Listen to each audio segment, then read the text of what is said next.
Hey guys. Okay. Did Joey have bad news? No. Joey's a bearer of good news at all times. Not really, but yeah. Yeah, end of summer. An 8-week time frame that we got a lot accomplished. It was an exciting time for our veterans. I think in the standpoint that their first really full off season with us, with Fletch. We did testing today. I'm always excited. I get excited this time of year because I can see the gains and to see a guy like Trent Frazier touch out at 11 feet 4 inches, to see a guy that comes in and Tevian Jones add 7 pounds and change his body, to see a guy like Io who came in and Io was a little bit fatigued, a little bit at the start of the summer with some obvious USA basketball obligations, and a guy that literally added leg strength, increased his quickness, increased his vertical. Those are exciting things because with that and those increases come confidence. And we threw a lot of basic, very, very basic fundamental teaching things at them this year. We literally kept it at elementary pace, and we tried to clean up some things that we know we had to be better at from last year. I've leaned on our veterans a great deal to help in that area. And then we've probably expanded just a little bit in terms of what we've put in our system, being able to advance that a little bit. So I'm excited. The veterans have done an incredible job of leading. In my time, 30 years, I've been hard pressed to find anyone who's improved more from one season to the next. And I'm going back a year to when I got here. In DeMonte Williams and what he has physically done with his body, what he's done with his game. It is like adding a completely different player and seeing that. And he's become a guy that has been vocal and a real leader. Aaron has been off the chart. We've leaned Kipper up. If you look at Kip's down 10 or 11 pounds. That's helped him in every aspect of the game. Especially on the defensive side, so we're excited about that. And then Trent has been a guy that has really improved his game. Physically, he may not look better, but pound for pound, maybe one of the stronger guys. Not maybe, he is one of the stronger guys on our team. So he's increased his vertical a bunch. He's happy that he's around dunking balls and making it look easy now. So I'm excited about that confidence level that our veterans have made, and that's what this time of season is about. And we will get a few weeks off, and then we will reconvene here in August, and September 27th, 28th, somewhere right in there. We have an early start to practice this year, and it's right around the corner. So we'll get back after it after a few weeks off, and they deserve it. And really excited though about the way the summer's gone. Yeah, you've added size with Adonis there also.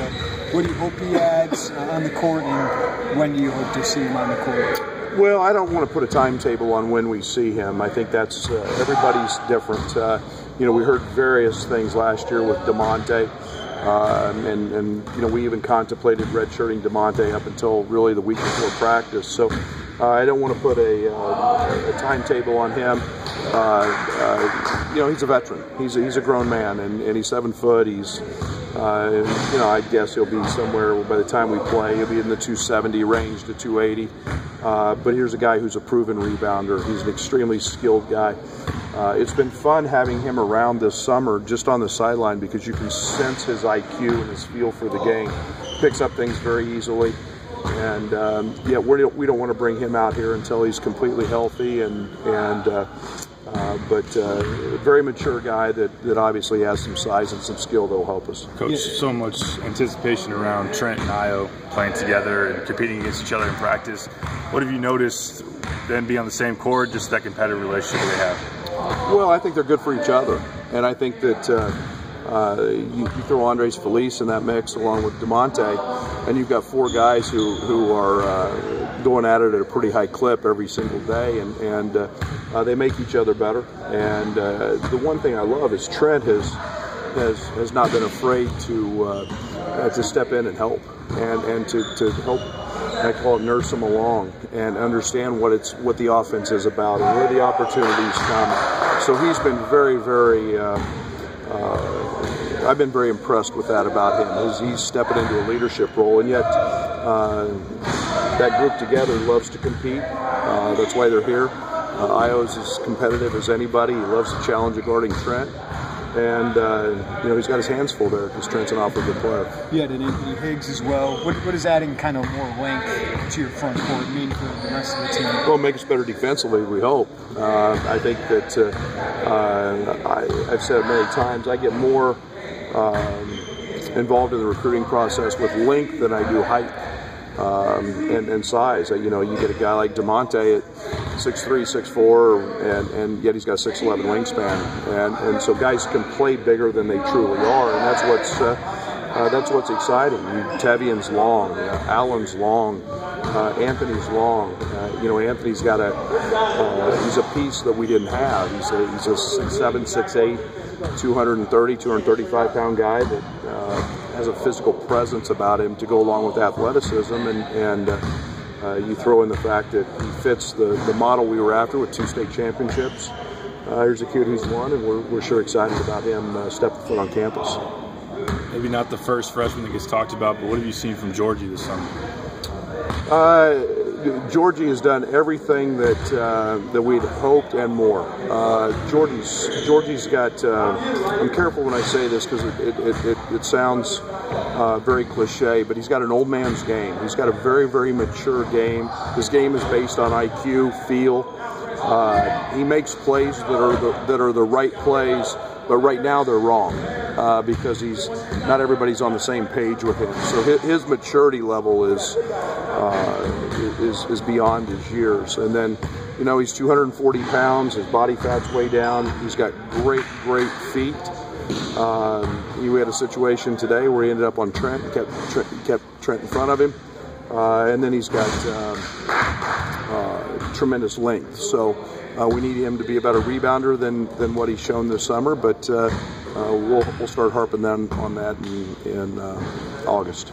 Any update on Summer Kane and when he'll be here? Yeah, it's just a day to day. We're working on that. The academic part of that is something I don't talk about, but until we get the go ahead, and but we expect him to be here in uniform, and when school starts up in the fall. Last summer, Tyler was probably the only one that knew your system. How much of a difference have you made? As many newcomers you have, you've got 6 or 7 guys. Yeah, it's very nice to have, so I don't have to lead everything. And I say when coaches have to lead everything and coach, it becomes more challenging. And now you've got those 6 guys or 7 guys with Samson and Drew. Drew and Tyler know this thing inside and out. They're bringing plays into my office all the time saying, hey, we can look at this, we can look at that, it'll fit. Those are 2 future coaches who think it and understand it. So, but it's nice to have it on the court while the game's going on. A guy like DeMonte, a guy like AJ, know when to cut, know what to look for, and they can communicate that. And it's not always me having to do that. So there's, we talk about the cliche, the best thing about freshmen is they become sophomores. It's also the same thing about first year to second year in a program. You have veterans who know and understand what is expected, and this group has been very good at that this summer. You had Thomas walk up around, Coach. What was he able to show your kids, talk to your kids about, demonstrate? Yeah, I think there's so many things about Thomas that our guys can learn from, and a kid that didn't have a scholarship offer to, now he's signed a tremendous contract with one of the top teams in Lithuania, and he's done it at every level. He talked to our guys about that. He worked with some of our guys on different things. Kipper spent a lot of time with him. And yet, I think he talked to our guys about me, about, what winning was and why we won at SFA when he was a part of it, and all those things are great for our guys to hear, because here's a guy who's done it. He's making a tremendous living doing it, and that's where all these guys want to get to. As a follow-up to my last one, have there been moments in workouts where you were gonna point something out that needed to be fixed, and there's a player that beat you to the punch? Yeah, a lot. And Scott, I think the one thing I've tried to do is lean on those guys a lot more, and maybe jump on those guys a little more than the new guys. Because I want AJ to lead. He knows. I want Tyler to lead because he knows, and not let an opportunity go by to help Io, to help Alan, to help Tev, whoever it is, understand what we're doing, because it's all for the good of the team. And when we get that bond and that commitment and that unit where we're all together, then we'll really have something special. Brett, last year Trent showed some signs of leadership towards the end of the season. Have you seen that continue during the summer, and how do you look for him to continue that leadership once your practice begins?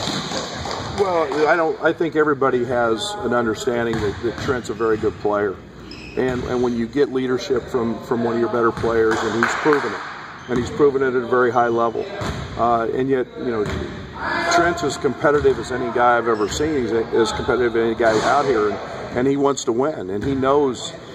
To win, he's got to have Io, he's got to have Georgie, he's got to have all these new guys make a commitment to winning as well. So Trent's not afraid. I've said that. He's got tremendous swagger. He's not afraid to lead. He's been very, very assertive on the court, which is much more so than last year. And I'm demanding that from him. And he's a very willing learner, and he wants that role. Yeah, with this team, there's a lot of new parts. What do you make of this schedule and what this means for this team right now? Yeah, I mean, the schedule's obviously one of the best in the country. I said when I came here we were going to play really good people.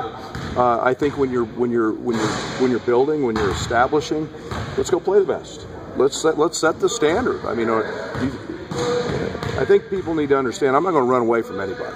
We're at the University of Illinois. We're one of the best programs in the country. And you know what? I get it. There's some youth out here. And that doesn't mean we shouldn't win. And that doesn't mean we're not going to expect to win.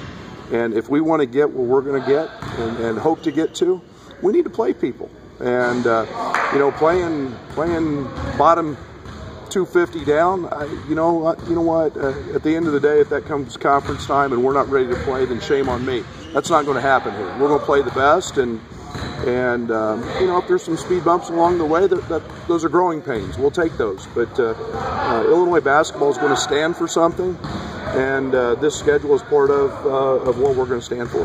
Out of the newcomers you guys have here, just who would you say has kind of picked up the system and what you're trying to do here the fastest? Well, I don't like singling out. I think Georgie's he's got a maturity. I think Georgie's he's got a tremendous feel. He's got a tremendous understanding of what we do, and I think that's helped him. Alan's had some moments because he's run versions of what we do, and then Io is just an extremely high IQ player. Io picks things up very, very well. And, they've all had their moments. But, Georgie's a high IQ guy. You don't have to tell him things many times. Io's in that same mold. So, guys learn at a different rate and different pace. And it's our job to get them all on the same page. But those two have been very, very good. How has the summer been for Alan so far? It's been very, very good. I think the one thing that's helped Alan is the weight room and getting stronger and getting tougher with the ball. And, Alan's an elite shooter. He's a guy that has the ability to make very hard shots. He's got great range. He can shoot it off the bounce, and with the added strength he's gained and the weight he's gained, he's had a productive summer. What is Andres Feliz? How does he transition? Coach the JUCO level. How does he transition to this level? I put Andres, and I've left him out, and not intentionally. He's right there with Georgie, and he's kind of got that maturity and old man's game, so to speak. And we've been very, very pleased with the way he shot it. He's a great decision maker. Andres even though we like to play fast, the game is slow to him, and then he's a pit bull defensively. So we've had some fun battles this summer watching he and Trent go at it. You talked so much about culture last year. What's kind of your gauge of that this summer? Better. I think that I'll hold ultimate judgment till we get everybody here. But I love the direction it's going. It's been a tremendous breath of fresh air in terms of the youthful exuberance that's been out here every single day. Their willingness to listen, their willingness to want to learn. They're competing and playing awfully hard, and we're not having to beg for that.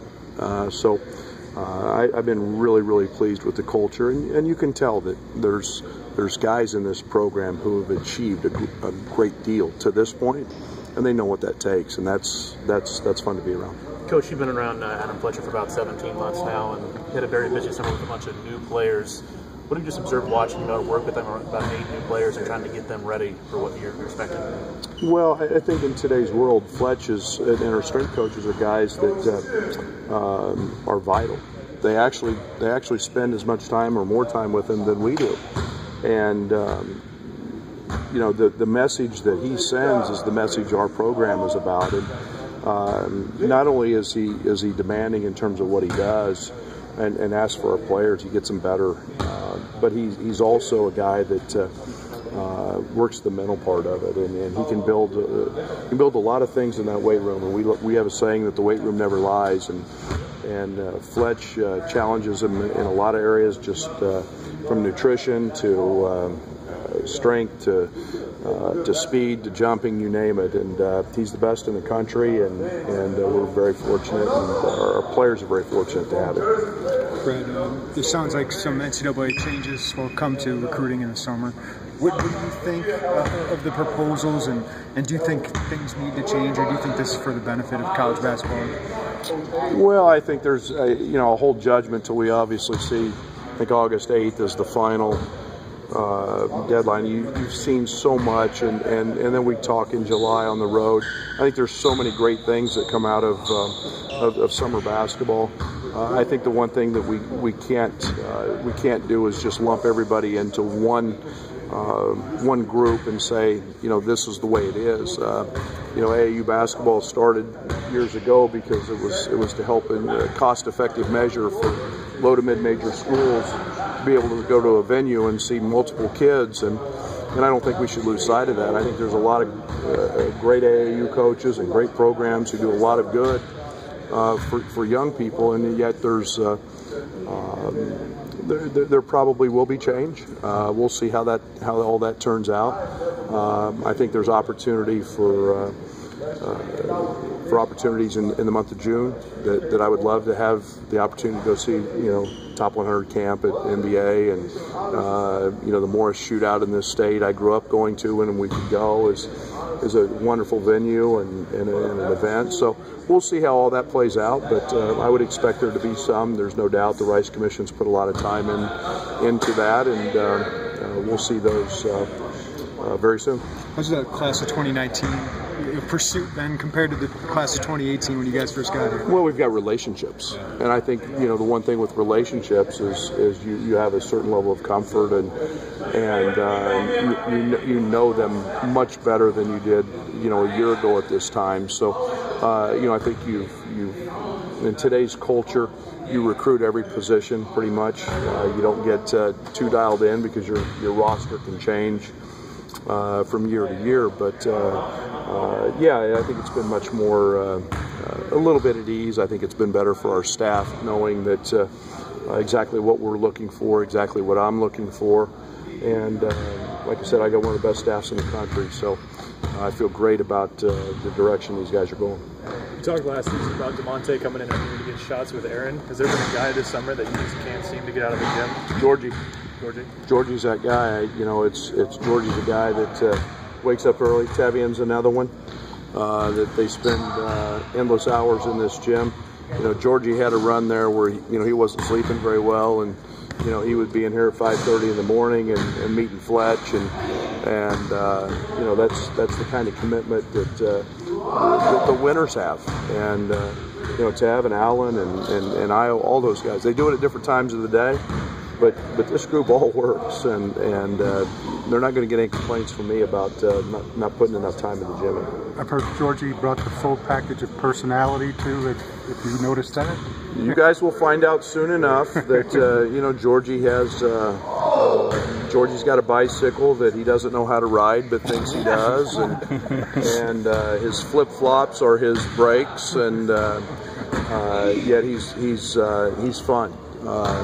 He is definitely an energy giver, not an energy taker, and love that personality, and it becomes very contagious. Io's a guy that's full of personality as well, and that's something that was very much needed, and they provide that.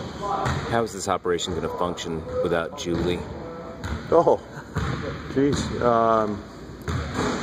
You can't say enough positives about someone who's does things in the background, does it from the goodness of her heart, helps so many people. You don't, I sure don't take it lightly.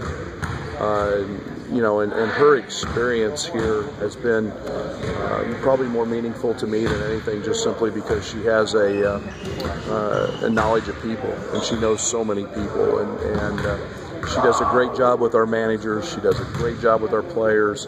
It's always a good sign when you walk in as a coach and they're calling her mom.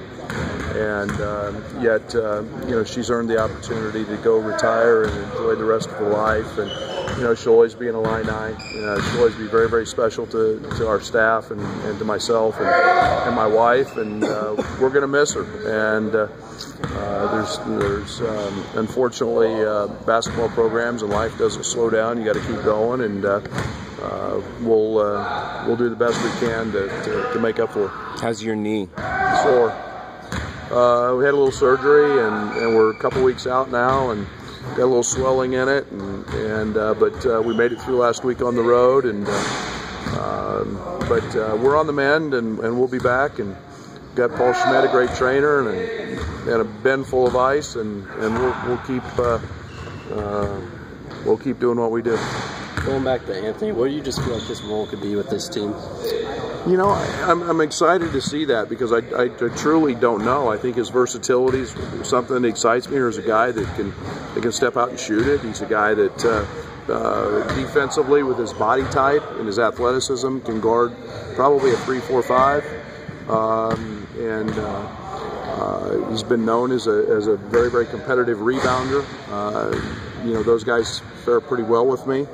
And so I think as he comes in and has to pick things up, there's a big upside for him with his athleticism and his length, and somebody that weighs 235, 240 pounds. So we'll see how that goes, but I'm really excited about his upside.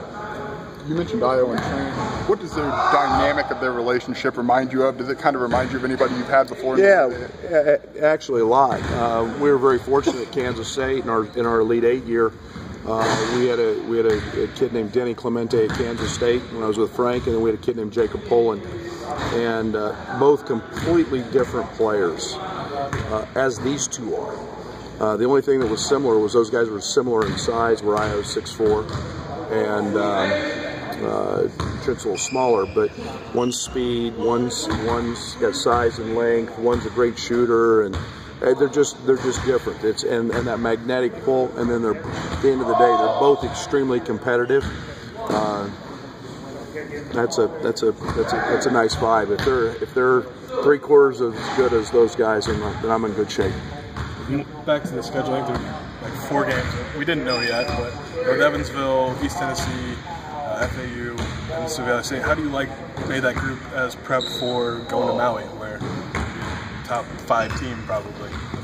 Which night do we get one? I mean, almost every night I think we get a top 10 team. But I think that